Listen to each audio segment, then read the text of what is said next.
Thank you, Bryony, and thank you, Darren and the team in Manchester. It's really great to be here, and I'm really delighted that there are so many of my colleagues from London here as well, so it's great to see us all together.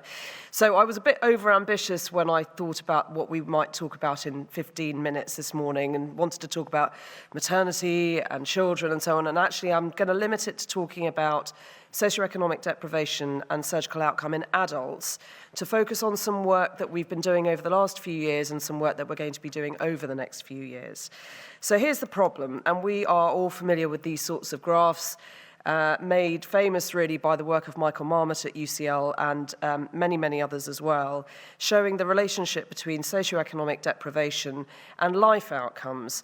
So on the left there, you see in black, life expectancy, and in green, healthy life expectancy, and you can see that there is a gradient between the lowest and the highest socioeconomic deprivation groups. And what's interesting is that it's not just about deprivation or your postcode, it's also about where you live. So it's worse if you're up north than it is if you're down south, even for the same level of deprivation in your community. So why is this? And Marmot and others have highlighted that there are societal causes for health inequalities related to deprivation, things like housing and education and poverty and so on. And Marmot's work and others have proposed a framework for action which address two policy goals. So starting out in life well, creating an enabling society that maximizes each of our own individual potentials, and social justice and so on at the heart of all policies. The problem that we've got, and the source of such fury to most of us, is that despite an acknowledgement that these are the problems, and despite Marmot's work over 30 years or more, things are getting worse. The poverty gap is growing, and this continues to be a problem. It doesn't matter whether the government is Labour or Conservative, it's a problem that is growing. But there is also potentially source for optimism. So these little characters are my kids. They are 10, 9, and 6 now. They were all adopted from the English social care system. And the purpose of adoption in most cases in this country is to break a cycle. It's to break a cycle of poverty and often crime and neglect and all of those sorts of things that can impact on the futures of our children. And so those children and my children have been taken out of a potentially harmful environment and put into one that is a bit less harmful. To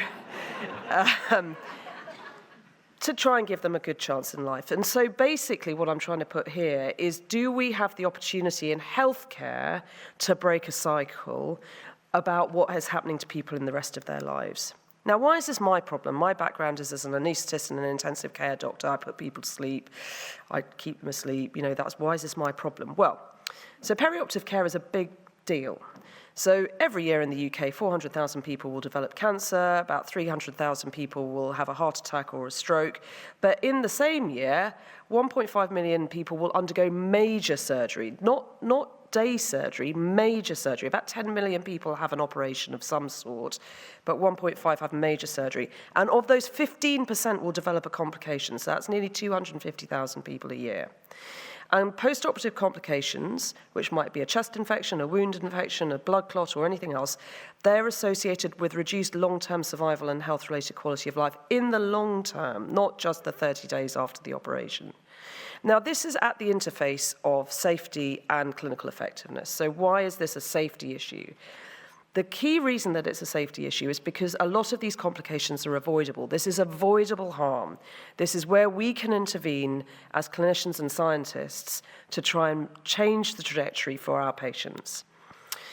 Now, let's look at socioeconomic profile and surgical outcomes. So these graphs, on the left, the graph shows long-term survival after elective surgery, 3-year survival, and on the right, the odds ratio plot is short-term, 30-day mortality after emergency major surgery. To cut a long story short, both graphs show the same picture, that your IMD quintile, so the deprivation of the area that you live in, is a determinant of your post-operative outcome, independent of other factors. So why is that? Do we need to change what we do in the hospital, what people like I do in the hospital? Well, we did this analysis looking at emergency laparotomy where we studied not just the outcomes, but the processes of care for the patients while they were in the hospital.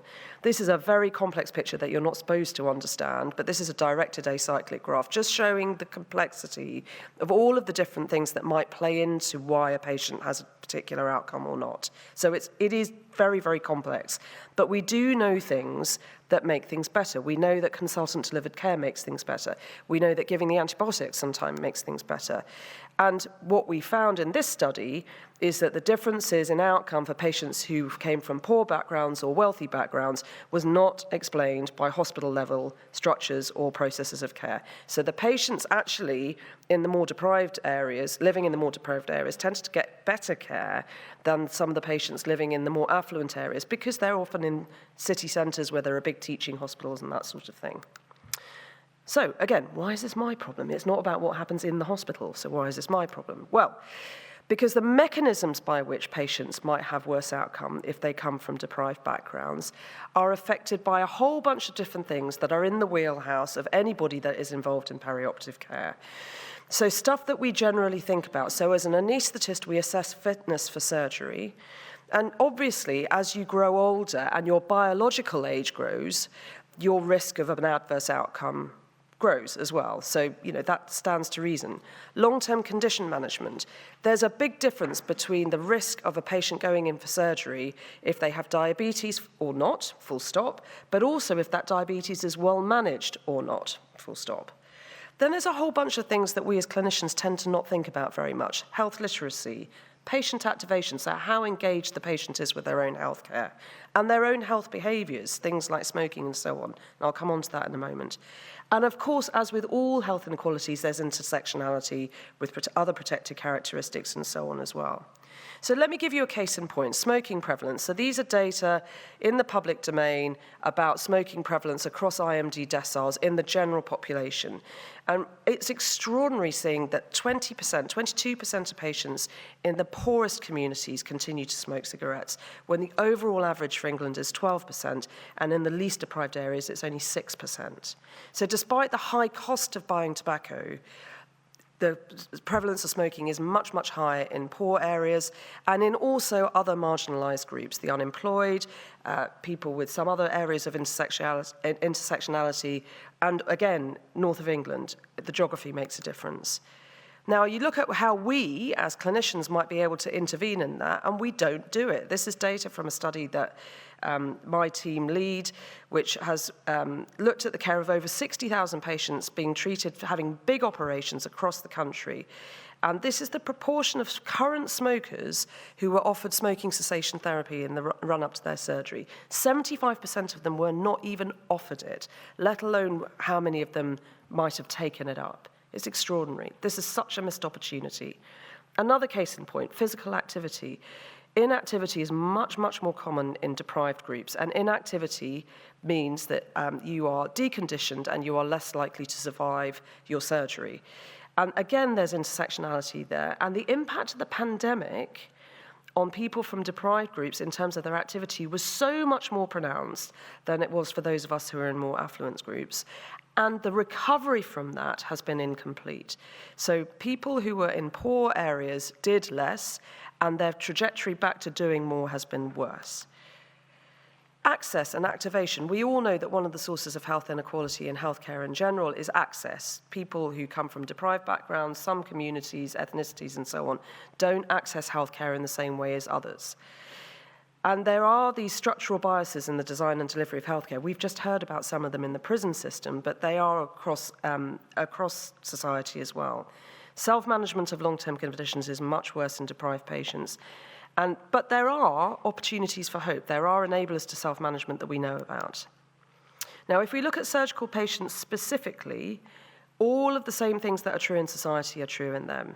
So patients from the lowest socioeconomic groups are more likely to smoke, they're more likely to be living with obesity or severe obesity, higher ASA grades, this is a general measure of physiological health, more likely to have advanced cancer at the time that they come for surgery, and so on and so forth. And the link with outcomes with there is really interesting. So this is a paper that's just come out that was led by my colleague Ema and Bo, who's our statistician here, who's here today, and others. Now, these are some plots which I will talk you through very briefly, but it's very interesting when you come to think about the mechanisms here again. So on the top left there is patients by IMD quintile and the proportion of them that get post-operative complications, with adjustments for all of the things that we know make a difference, so age, sex, all those sorts of things. So patients who are in the poor communities are more likely to have post-op complications. When you adjust for the basic demographics, the fixed stuff that we can't change, like age and sex, that relationship remains. However, when you adjust for the things that we might be able to influence, like their physical fitness, like whether or not they're anemic when they go into surgery, that association disappears. So there's an opportunity, there's a bit of hope that we can make a difference. And with mortality, we see that that risk is retained even after adjustment. So what does this tell us? What it tells us is that patients from more economically deprived backgrounds are more likely to do worse, and this is likely to be related to their physiological fitness and a higher prevalence of poorly controlled long-term conditions, unhealthy behaviors, and so on, and are more likely to die even when we adjust for all of these things. So the question we've got to ask ourselves is, can we intervene? Can we make a difference? Let's stop looking at this beautiful problem and try and do something to change it. So the Hippocrates program, which was funded by the NIHR and started in April, is going to try and tackle some of these issues. And we're going to try and do it through co-design with the people that we're trying to help. So we're going to co-design, pilot, and evaluate interventions which target health inequalities and perioperative outcome, focusing on the people that we're trying to help. We're going to focus on three things: comprehensive pre-op preparation and optimization, financial navigation and support, and then looking after them differently after they have their operation using enhanced surveillance and monitoring. We're working with the people that live in these communities that are exposed to these problems, and with members of the public from other parts of society, and clinicians and scientists, and research teams that are going to test these interventions for us. We're using the double diamond approach to intervention design. We're using a design consultancy to help us, which is huge fun. And we're working with some amazing third sector organizations that are going to help us find the people that we want to work with and give us a location to do that work in that is not in the hospital, that is not in the university, and is in an environment where people are going to be more able to speak their minds and help us. We're going to then pilot this in a platform study, 3 interventions against a single control group, and then do a full randomized trial in nearly 3,000 patients, all recruited from these deprived socioeconomic positions, but also recruiting people who are not from those deprived socioeconomic positions in a separate group, randomizing them as well, and seeing if we can both not just improve outcome for people from poorer backgrounds, but narrow health inequalities as well. We have a brilliant, big team, very diverse from all over the country that's helping us do this. Jenny is one of our patient and public involvement representatives and is here today as well. So very exciting work that I'm going to look forward to talking to you more about in the future as we get some messages coming back. So the take-homes from me: socioeconomic hardship is our problem, and it's a patient safety problem in any way that you want to look at it. And I think we, who work in healthcare, may have an opportunity to make a difference today, but tomorrow's future is, I think, going to depend on developing interventions that work for the patients and don't just work for those delivering the healthcare. Thank you.